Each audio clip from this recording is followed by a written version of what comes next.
Okay so hello and welcome back everyone to this another beautiful सा video. आज हम लोग देखने वाले हैं types of prospectus of companies act 2013। तो अपने को ये तो पता है कि यार प्रोस्पेक्टस बहुत प्रकार के होते हैं। बहुत सारे स्टूडेंट्स जो है उनको ये पता नहीं होता कि प्रोस्पेक्टस जो है रफली हम लोग 4 प्रकार से डिवाइड कर सकते हैं, ठीक है। एंड एग्जामिनेशन में अगर मैं बताऊँ तो इन प्रोस्पेक्टस से क्वेश्चंस बन जाता है।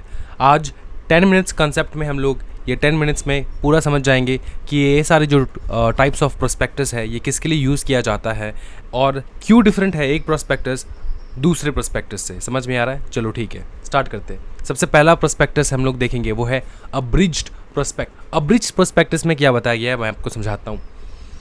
पहले हम लोग यहाँ से रीड करेंगे, ठीक है, उसके बाद मैं आपको एक्सप्लेन करूँगा सो दैट आपको जो है प्रोविजंस भी पता हो जाए एंड प्रॉपर्ली आप समझ भी जाओ। एक चीज़ मैं आपको बता दूं, ये जो मैंने प्रोविजन यहाँ पे लिखा है एग्जामिनेशन पॉइंट ऑफ व्यू के लिए है। आप आराम से ये सेम प्रोविजन एग्जामिनेशन में लिख सकते हो अगर डिफरेंस वगैरह पूछ लिया या फिर प्रोस्पेक्टस के बारे में कोई भी क्वेश्चन पूछा फ्रॉम दिस प्रोस्पेक्टस। समझ में आ रहा है ना? मतलब ये अब्रिज्ड प्रोस्पेक्टस अगर पूछा तो आप ये लिख सकते हो आराम से, कोई दिक्कत वाली बात नहीं है। चलो स्टार्ट करते हैं। अच्छा, बोले कि abridged prospectus may be defined as a condense prospectus of the main prospectus. तो सर इतना तो पता चल रहा है, एक प्रोस्पेक्टस है जिसको हम लोग कहते हैं मेन प्रोस्पेक्टस, और ये जो अब्रिज्ड प्रोस्पेक्टस है ये एक कंडेंस फॉर्म ऑफ प्रोस्पेक्टस है इस मेन प्रोस्पेक्टस का। कंडेंस मतलब छोटा फॉर्म, छोटा करके जो प्रेजेंट करना, वो छोटा फॉर्म का प्रोस्पेक्टस है। इस बड़े प्रोस्पेक्टस का एक छोटा फॉर्म है, इसको कहा जाता है अब्रिज्ड प्रोस्पेक्टस। अब और क्या बताए? It shall contain all important information in concised manner. ठीक है, कंसाइज्ड मैनर में सारी इंपॉर्टेंट इन्फॉर्मेशन जो है वो यहाँ पर लिखा होगा। जैसे कि मैं आपको समझा देता हूँ, अगर मेन प्रोस्पेक्टस में बहुत सारे पॉइंट्स एक्सप्लेन किया गया है तो वो सारा पॉइंट जो है यहाँ पर भी लिखा होना चाहिए, प्रोवाइडेड दैट इसका एक्सप्लेनेशन थोड़ा कम होगा, या तो मिनिमम एक्सप्लेनेशन होगा या फिर एक्सप्लेनेशन होगा ही नहीं, लेकिन सारे इंपॉर्टेंट इन्फॉर्मेशन जो भी मेन प्रोस्पेक्टस में है वो एक छोटे फॉर्म ऑफ प्रोस्पेक्टस जिसको हम लोग कहते हैं अब्रिज्ड प्रोस्पेक्टस, उसमें मेंशन होना होगा। It is compulsory to be annexed with every application form. Application form मतलब सर एप्लीकेशन फॉर्म मतलब वो फॉर्म जो कोई भी इन्वेस्टर जो है वो लेता है कंपनी से, सो दैट या तो कंपनी डिस्ट्रीब्यूट करता है इन्वेस्टर को ऑब्वियसली, तभी तो इन्वेस्टर जो है मतलब शेयर होल्डर्स जो जनरल पब्लिक है उनको मिलता है ये एप्लीकेशन फॉर्म, है ना।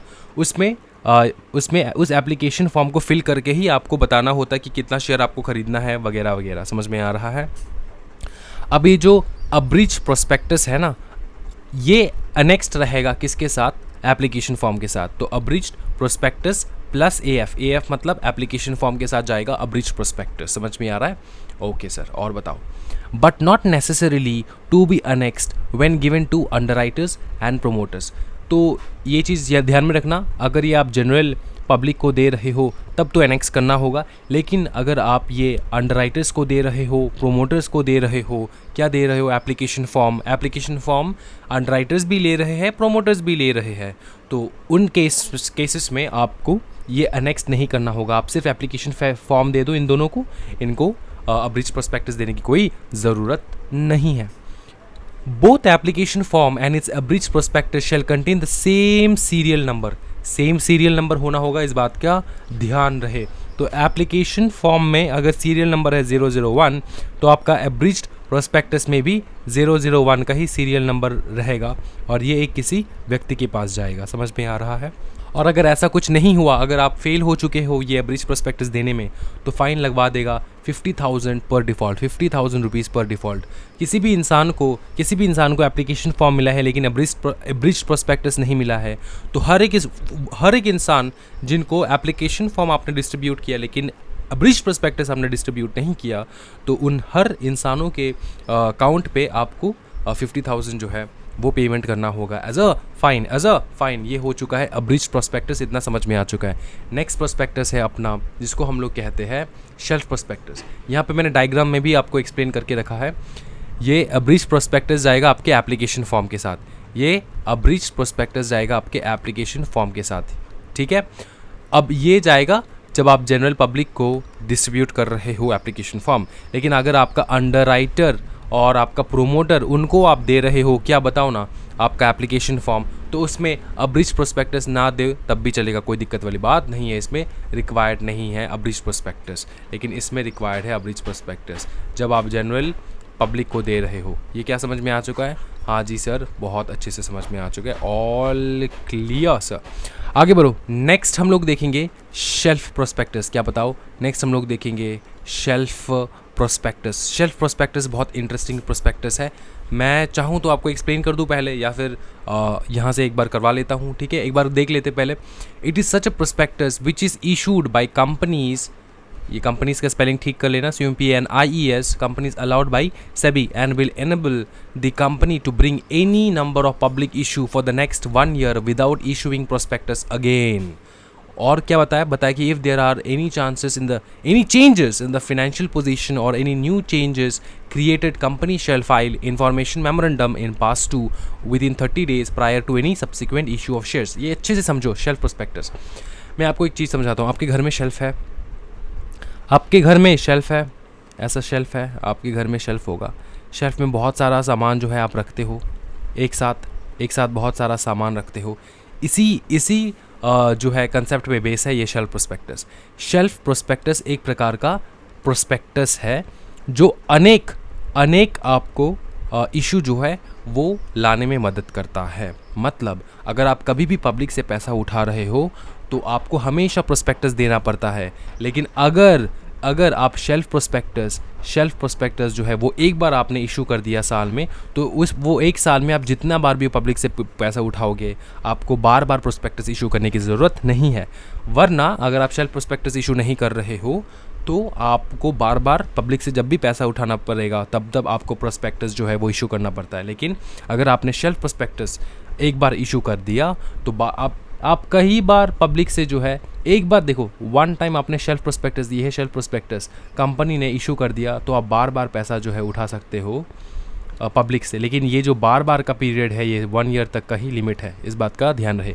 और एक सबसे इम्पॉर्टेंट चीज़ ये है कि ये शेल्फ प्रोस्पेक्टस इशू आप तभी कर पाओगे अगर आपको सेबी से अप्रूवल मिला है तो, ठीक है? आपको सेबी से अगर अप्रूवल मिल चुका है तो आप ये मास्टर प्रोस्पेक्टस, जिसको हम लोग कहते हैं शेल्फ प्रोस्पेक्टस, ये आप इशू कर सकते हो आराम से, कोई दिक्कत वाली बात नहीं है।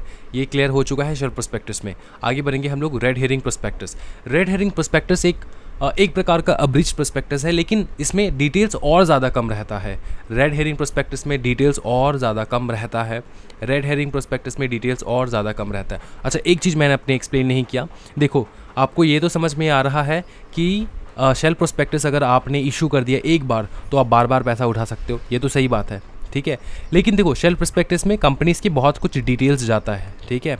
बहुत कुछ फिनेंशियल डिटेल्स जाता है, जैसे कि यहाँ पर मेंशन्ड है फिनेंशियल पोजीशन। कंपनी का पूरा फिनेंशियल पोजीशन जो है शेल्फ प्रोस्पेक्टस में मेंशन्ड रहता है।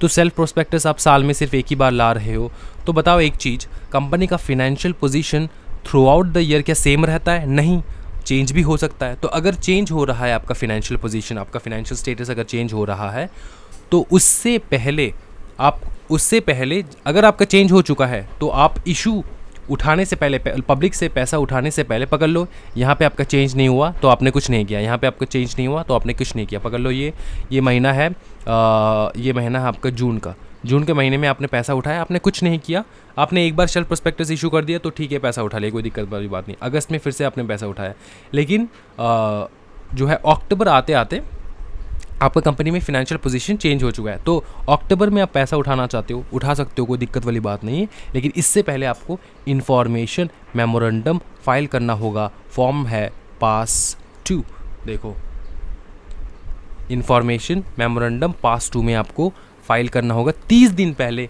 प्रायर मतलब पहले, 30 दिन पहले of any subsequent issue of share. मतलब आप शेयर इशू कर रहे हो, पैसा उठा रहे हो, तो उससे 30 दिन पहले आपको फाइल करना होगा इन्फॉर्मेशन मेमोरेंडम। क्या ये समझ में आ चुका है? कोई दिक्कत वाली बात नहीं। सर किसको फाइल करेंगे? आरओसी को फाइल करोगे और किसको? आरओसी को फाइल करोगे। फिर से बताओ, किसको फाइल करोगे? आरओसी को फाइल करोगे और किसको? रेड हेरिंग प्रोस्पेक्टस हम देखने वाले हैं। रेड हेरिंग प्रोस्पेक्टस में ये बताया कि red herring prospectus means a prospectus which does not include complete particulars of the quantum of price of the securities. मतलब ये भी आपको नहीं बताएंगे कि कितना रुपए का हम लोग जो है शेयर जो है वो बेच रहे हैं। समझ में आ रहा है? मतलब कितना एक शेयर का प्राइस कितना होगा, वो कंप्लीट डिटेल्स नहीं रहता है। तो does not include complete details, मतलब complete particulars of the quantum of price, कितना पैसा, ऑफ द सिक्योरिटीज, ठीक है, of the securities. Copy of red herring prospectus must be submitted to ROC at least 3 days before the opening of the subscription. ये subscription होगा, इसको spelling जो है ठीक कर लेना है, PTI ऑन सब्सक्रिप्शन, ठीक है. Red herring prospectus can be issued only before issue of main prospectus. Any variation between red herring prospectus and main prospectus shall be considered as fraud under section 447 if not highlighted in the main prospectus. देखो हमेशा याद रखना, main prospectus ये है अपना main prospectus, बहुत बड़ा होता है मेन प्रोस्पेक्टस. इसको इशू करने से पहले आप रेड हेरिंग प्रोस्पेक्टस जो है वो इशू कर सकते हो, कोई दिक्कत वाली बात नहीं है, ठीक है. ये है रेड हेरिंग प्रोस्पेक्टस, ठीक है. अब इसमें जो है ना ज़्यादा डिटेल नहीं रहता है, मतलब कितना आप शेयर इशू करने वाले हो, कितना क्वांटम, कितना शेयर, क्वांटम मतलब कितना शेयर या फिर प्राइस, क्वांटम मतलब समझ में ना क्वांटिटी, कितना क्वांटिटी आप शेयर इशू करने वाले हो, कितने रुपए का प्राइस का आप शेयर इशू करने वाले हो. उतना ज़्यादा डिटेल जो है रेड हेरिंग प्रोस्पेक्टस में नहीं रहता, इस बात का ध्यान रखना है, ठीक है. तो ये आप इशू करते हो पब्लिक को नॉर्मली जो है ज्ञान देने के लिए. और ये जो रेड हेरिंग प्रोस्पेक्टस है must be submitted to ROC at least 3 days before the opening of the subscription. Subscription आप ओपन करने से पहले, जिस दिन से लोग सब्सक्राइब कर सकते हैं आपका शेयर्स, उससे 3 दिन पहले आपको ये सबमिट करना होता है ROC को. समझ में आ रहा है. और अगर कोई चेंजेस रहा, पकड़ लो रेड हेरिंग प्रोस्पेक्टस में कुछ डिटेल था और मेन प्रोस्पेक्टस में कुछ डिटेल है, इन दोनों डिटेल में अगर कोई वेरिएशन रहा, वेरिएशन मतलब यहाँ पे आपने लिखा है कि चलो बहुत कुछ मतलब बड़ा चढ़ा के चीज़ लिख कर रखा है, मेन प्रोस्पेक्टस में वो सब कुछ मेंशन नहीं है, ठीक है. तो अगर कोई वेरिएशन है, कोई चेंजेस है, कोई वेरिएशन है जहाँ पे मतलब रेड हेरिंग प्रोस्पेक्टस में कुछ है और मेन प्रोस्पेक्टस में कुछ और है, तो ये आपको मेंशन करना होगा मेन प्रोस्पेक्टस में. आपको ऐसा क्लॉज लगा के मेंशन करना होगा कि रेड हेरिंग प्रोस्पेक्टस में हम लोग ने ये मेंशन करके रखा है, वो अभी अवेलेबल नहीं है, वो हम लोग नहीं दे सकते, या फिर वो उसमें कुछ चेंजेस आया है, ये आपको मेन प्रोस्पेक्टस में मेंशन करके रखना होगा. ये समझ में आ रहा है. अगर आपने नहीं किया तो हम लोग मानेंगे कि आपने फ्रॉड कर रखा है 447 के अंदर. 447 के अंदर. क्या ये समझ में आ चुका है? हाँ सर, ये समझ में आ चुका है. नेक्स्ट प्रोस्पेक्टस है डीम्ड प्रोस्पेक्टस. ये बहुत ब्यूटीफुल प्रोस्पेक्टस है. इसमें शामिल रहता है अपना इशूइंग हाउस. इसमें शामिल रहता है इशूइंग हाउस. देखो ये जो शेयर लाने का जो ज़िम्मा है ना, ये कंपनी जो है बहुत बड़ा ज़िम्मा रहता है, ठीक है. ये कंपनी जो है आजकल क्या करता है, इशूइंग हाउस को दे देता है. और इशूइंग हाउस ही वो है जो सारा लीगल फॉर्मेलिटीज़ फॉलो करता है, अंडरराइटिंग का काम करता है, एंड प्रोस्पेक्टस इशू करने का भी सब काम जो है ये इशूइंग हाउस ही करता है. समझ में आ रहा है? समझ में आ रहा है. तो जो प्रोस्पेक्टस अपना इशूइंग हाउस जो है वो ला रहा है, उसी प्रोस्पेक्टस को हम लोग कहते हैं डीम्ड प्रोस्पेक्टस. क्या ये समझ में आ चुका है? हाँ सर, ये समझ में आ चुका है. एक बार पढ़ लेंगे यहाँ से, ठीक है. बोले कि if companies shares are being issued by an issuing house to public then it shall be the duty of such issuing house to comply all legal formalities. सारा लीगल फॉर्मेलिटीज़ जो है वो इशूइंग हाउस ही जो है follow करेगा. Related to such issue on behalf of the company even the underwriters will be appointed by issuing house. तो underwriters भी जो है वो इशूइंग हाउस ही अपॉइंट करेगा, ठीक है. And prospectus will also be issued by the issuing house. And prospectus जो है वो भी जो है अपना इशूइंग हाउस ही जो है वो लाएगा. समझ में आ रहा है? इशू करेगा. Such prospectus is called deemed prospectus and it shall be signed by at least 2 directors if it is a company और if it is a firm then by 50% partner. यहाँ पर होगा 50% पार्टनर, ठीक है. 50% पार्टनर्स, इस बात का ध्यान रखना.